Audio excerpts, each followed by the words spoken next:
외국인들은 현재가 정도면 매수할 만한 가치가 있다 이렇게 좀 판단하는 가격이 현재 구간이 아닌.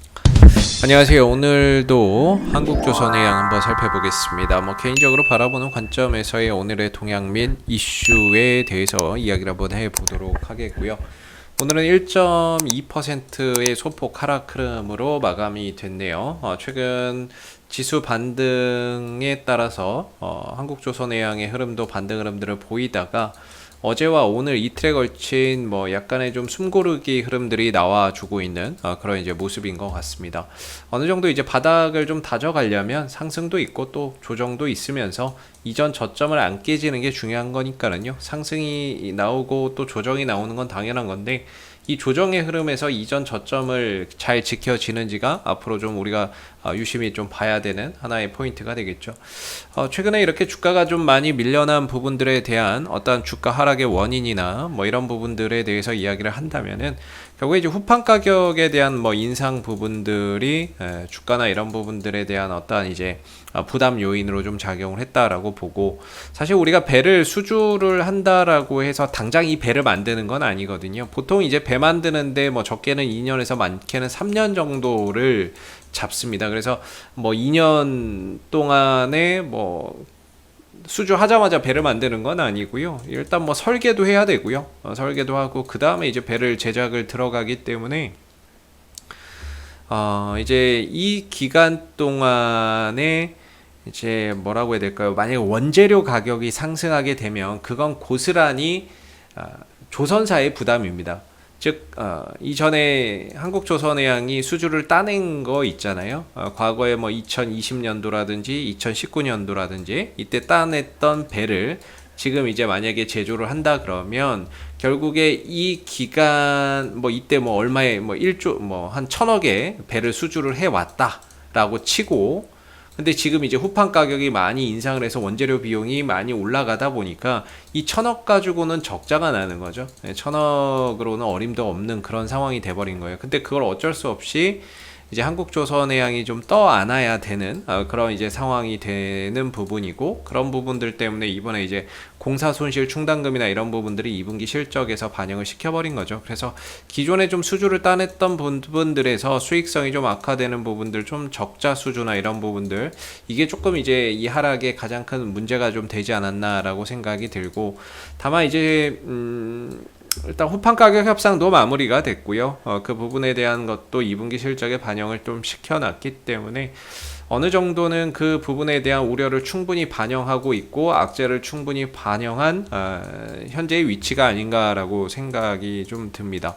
제가 생각했던 것보다는 좀 많이 떨어진 것 같고요. 저는 개인적으로는 그래도 이 흐름들은 연장해서 갈 거라고 생각을 했는데, 제가 예상했던 이 구간에서 지켜내지 못하고 밀려버리면서 하방이 열렸고, 그러면서 이 조정 국면이 확대되는 그런 이제 상황으로 왔습니다. 그래서 새로운 저점을 좀 찾아가고 있는데 현재로서는 11만 원대가 다음 어떻게 보면 좀 상당히 좀 지지가 될 수 있는 유력한 그런 자리라고 볼 수가 있을 것 같고요.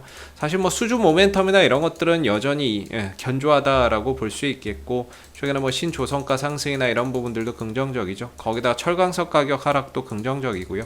참고로 지금 수주 많이 따내고 있는 그런 배들이 지금 당장 만드는 건 아니거든요. 앞으로 아까 말씀드렸듯이 설계 과정이나 이런 부분들을 통해서 이제 배를 설계하고 이제 배를 만들어야 돼요. 근데 지금 당장 만드는 건 아니기 때문에 추후에 이런 원재료 가격이 하락을 하면서 후판 가격에 대한 어떻게 보면은 이런 하락이 이루어진다면 그 부분에서 어느 정도 이제 또 수익성이나 이런 부분들이 개선되는 그런 부분들도 생길 수 있습니다. 그래서 기존에 따냈던 수주를 해놨던 배를 현재 비싼 후판 가격을 사서 만들어야 되기 때문에 적자가 되는 부분이고요. 지금 따내오는 이 수주하는 이 배들의 앞으로 만들어야 되는데, 앞으로 혹시 철강석 가격이 떨어지고 후판 가격이 좀 조정을 보인다면 그 부분만큼의 어떤 이익이나 이런 부분들이 더 개선되는 그런 이제 효과를 앞으로 또 기대해 볼 수 있겠죠. 그래서 어느 정도 철강석 가격이 톤당 200불 이상으로 넘어가면서 작용했었던 원가에 대한 부담감은 어느 정도 이제 좀 털어내지 않았나라는 생각을 좀 하고 있고요. 예상했던 것보다 좀 더 많이 빠져서 좀 더 당황스럽기는 하지만, 그래도 11만 원대에서는 어느 정도 좀 안정세를 찾아가는 가운데 점진적인 이런 주가의 우상향 흐름들 한번 좀 조심스럽게 기대를 해봐도 좋지 않을까 싶습니다. 수급적인 부분에 있어서는 최근에 이제 외국인들의 매수가 꾸준히 좀 들어오고 있는 모습이에요. 물론 중간에 매도도 한 번씩 있지만 외국인들의 매수가 최근에 이 하락 흐름에서 또는 이 횡보하는 이 흐름에서 반등과 하락 이 흐름에서 전반적으로 외인들의 매수가 이어지고 있는 부분이거든요. 그렇다면 외국인들은 현재가 정도면 한국조선해양 어떻게 보면은 매수할 만한 가치가 있다 이렇게 좀 판단하는 가격이 현재 구간이 아닌가 싶고, 여기서 이제 투신들과 연기금들까지 좀 더 합세를 해준다면은 전반적으로 이 구간에 대한 어떤 하방 경직성, 바닥에 대한 신뢰도가 한층 더 높아진다라고 볼 수 있을 것 같습니다. 그래서 외인들의 매수는 최근에 이 흐름 하락과 상승, 조정 흐름들 속에서 계속해서 이어지고 있다라는 점은 긍정적으로 볼 수 있고요. 투신과 연기금의 어떤 수급 동향도 이 구간에서 좀 매수로 전환되는 모습이 나오는지를 앞으로 우리가 좀 체크해 봐야 되겠죠. 그 전까지는 현재 11만 원대를 하나의 기점으로 해서 바닥에 어떤 또 기술적인 어떤 바닥에 대한 기준으로 보면서 가야 될 것 같고요. 더 안 밀려야죠. 여기서 또 밀리면은 사실 답이 없어요. 답이 없다는 거는 또 새로운 저점을 찾으러 가야 되는 거기 때문에 상당한 시간과 과정이 걸린다라는 부분이고요. 최대한 11만 원대에서 어느 정도 하락이 안정되면서 이 하락 흐름에서 벗어나야 됩니다. 추세가 지금은 좀 하락이라서 주가나 이런 부분들이 올라가도 기술적 반등 그 이상의 의미를 좀 부여하기는 어렵고요. 강한 거래량을 통해서 돌파를 한다거나 아니면 시간과 과정을 통해서 옆으로 횡보를 통해서 이 하락 흐름에서 좀 벗어나는 수밖에는 없다. 그래서 지금은 그 흐름들이 11만 원대를 기점으로 해서 만들어지기를 바라봐야 될 것 같고, 외바닥 반등이기 때문에 한 번 정도 눌렀다 가는 것도 나쁘지 않다라고 생각을 합니다. 그런 관점에서 다시 한번 눌러줄 때 11만 원대 부근이 굉장히 또 중요한 하나의 지지 라인으로서 역할을 좀 해줄 수 있는 그런 가격이라고 보고 있고요. 앞으로는 이 조선산업도 굉장히 좀 빅사이클이나 이런 것들이 올 수 있을 거라고 봐요. 친환경 선박으로의 어떤 교체 수요나 이런 부분들, 그 다음에 해운업항의 이런 호황, 이런 부분들도 상당히 좋고, 친조선가다 이런 것들도 많이 좀 올라가고 있고, 그래서 이런 부분들에 있어서 지난 10년을 암흑 속에서 살아온 어떤 이 조선주의 흐름인데, 앞으로는 이 조선 업황에 대한 어떤 이런 슈퍼사이클 같은 거 이런 것들도 한번 점진적으로는 좀 기대해 볼 수 있는 그런 이제 사업 영역이 아닌가 싶고요.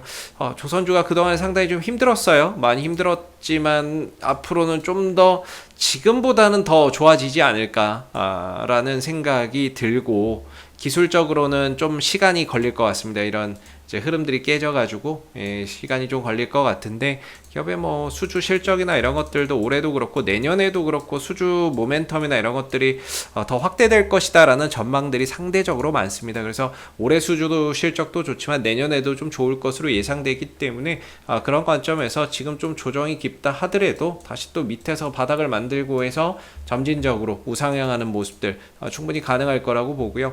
길게 보면 저는 15만 6천 원대, 16만 원대도 가능하다라고 보는데, 현재로서는 조금 저 구간까지 가기가 어려워졌고요.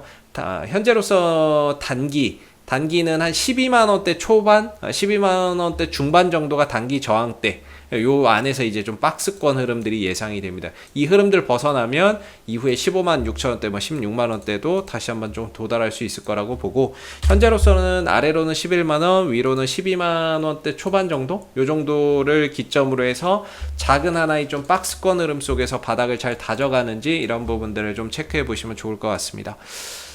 지금은 팔아야 될 자리는 아니다라고 보고요. 오히려 또 11만 원대에서는 내려오게 된다면 좀 분할 매수 관점에서는 또 좋은 기회가 좀 될 수 있을 거라고 보고 있는데, 앞으로 또 지켜봐야 되겠죠. 자, 이상 AP투자연구소의 이세훈 전략팀장이었고요. 구독과 좋아요도 한번 부탁드리도록 하겠습니다. 감사합니다. 그리고 네이버에서 AP투자연구소를 검색하시게 되면 웹사이트 상단에 AP투자연구소 홈페이지 링크가 나옵니다. 클릭하시게 되면 홈페이지로 접속하실 수가 있는데요. 가운데 무료 추천 종목 카테고리에 2021년 무료 추천 종목을 클릭하시게 되면 소장님께서 매일매일 댓글로서 국내외 시황에 대한 실시간 브리핑과 함께 무료 추천 종목을 제공을 해드리고 있습니다. 하나 눌러서 들어가 보게 되면 아침 댓글 리딩은 7시 44분부터 시작이 되었고요. 그리고 미 증시에 대한 상승 또는 하락에 대한 이유도 시황에 대한 내용도 이렇게 쭉 적어 드리고 있습니다. 그리고 9시가 되게 되면 무료 추천 종목이 나오게 되는데요. 이렇게 무료 추천 종목의 종목명과 매수가, 1차 목표가, 손절가가 함께 제시가 되고 있죠. 그래서 여러분들 단타 매매 좋아하시는 분들은 저희 홈페이지에 방문하셔가지고 많은 도움 받아가시면 좋겠고요. 또 저희가 이제 주식 테마주 검색기라고 하는 무료 어플리케이션을 개발을 해서 누구나 다운로드해서 사용이 가능합니다. 홈페이지에 보시면 여기 테마주 검색기라고 있는데 클릭하시게 되면은 이 테마주 검색기는 모바일 버전과 PC 버전으로 나누어져 있고요. 뭐 구글 플레이나 앱스토어, 그 다음에 PC 버전은 저희 홈페이지에 오시면 다운을 받으실 수 있습니다. 무료 어플이고요. 이 어플을 통해서 그날 이제 시장의 모든 테마를 한눈에 볼 수 있고, 그 다음에 그날 시장 주도 테마주, 그 다음에 당일 강세 흐름을 보이는 종목을 한눈에 이렇게 좀 파악하기 쉽게끔 만들어 놓은 어플이기 때문에 다운로드 받아서 활용하시게 되면은 주식 매매하시는데 많은 도움 되실 거라고 생각이 듭니다. 감사합니다.